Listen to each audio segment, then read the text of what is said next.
Hi friends, ఈరోజు ఈ వీడియోలో తెలంగాణ రాష్ట్ర వ్యాప్తంగా ఉన్నటువంటి రైతులకు రైతు భరోసా రెండో విడత 6,000 రూపాయలు రిపబ్లిక్ డే కానుకగా విడుదల చేయబోతున్నారు.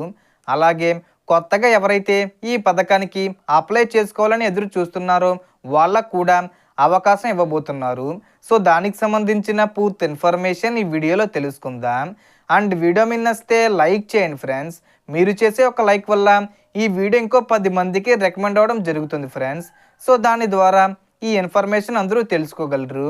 సో ఏమాత్రం లేట్ చేయకుండా వీడియోకి వెళ్ళిపోద్దాం. సో తెలంగాణ రాష్ట్రంలోని రైతన్నలందరూ గత కొన్ని నెలలుగా రైతు భరోసా పథకం రెండో విడత నిధుల కోసం ఎదురు చూస్తున్న విషయం మనందరికీ తెలిసిందే. ఈ క్రమంలో రైతులకు భారీ శుభవార్త వచ్చిందని చెప్పాలి.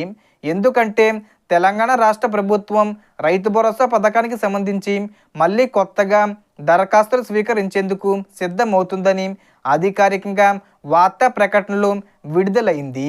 ఈ దరఖాస్తుల ప్రక్రియ పూర్తయిన తర్వాత అర్హులైన రైతు భరోసా లబ్ధిదారుల ఖాతాల్లో నేరుగా నిధులు జమ చేసే అవకాశం ఉందని ప్రముఖ దినపత్రికలు కూడా వెల్లడించాయి.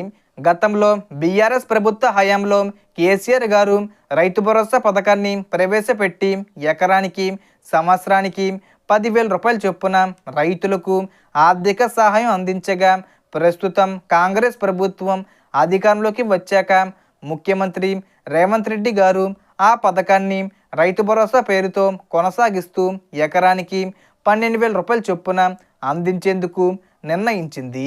ఇప్పటికే మొదటి విడత 6,000 రూపాయలు విడుదల చేసేశారు. రెండో విడత అయితే సంక్రాంతికి నిధులు విడుదల అవుతాయని ప్రచారం జరిగినప్పటికీ కొత్తగా పట్టాదారులైన రైతులకు కూడా ఈ పథకం వర్తింప చేయాలనే ఉద్దేశంతో ప్రభుత్వం నిధులు విడుదల చేయలేదని సమాచారం. ఎందుకంటే వానాకాలం సీజన్ తర్వాత పట్టాలు పొందిన రైతుల వివరాలను వ్యవసాయ శాఖ ఇప్పటికే సేకరించి స్థానిక ఏఈఓల ద్వారా దరఖాస్తులు తీసుకొని వాటిని పరిశీలించిన తర్వాత ఉన్నత అధికారులకు పంపి తుది జాబితా సిద్ధం చేయాలని ప్రభుత్వం భావిస్తుంది.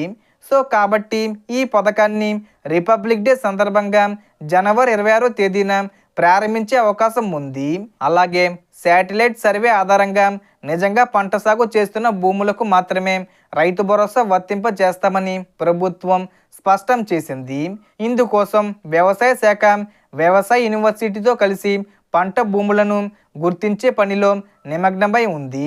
సాగుకు యోగ్యమైన భూమి ఏది, సాగు చేయని భూమి ఏది అనే వివరాలను నమోదు చేస్తూ ఇప్పటికే 3 మంత్రులతో కూడిన కమిటీ పలు జిల్లాల్లో పర్యటించి సర్వే నిర్వహించింది.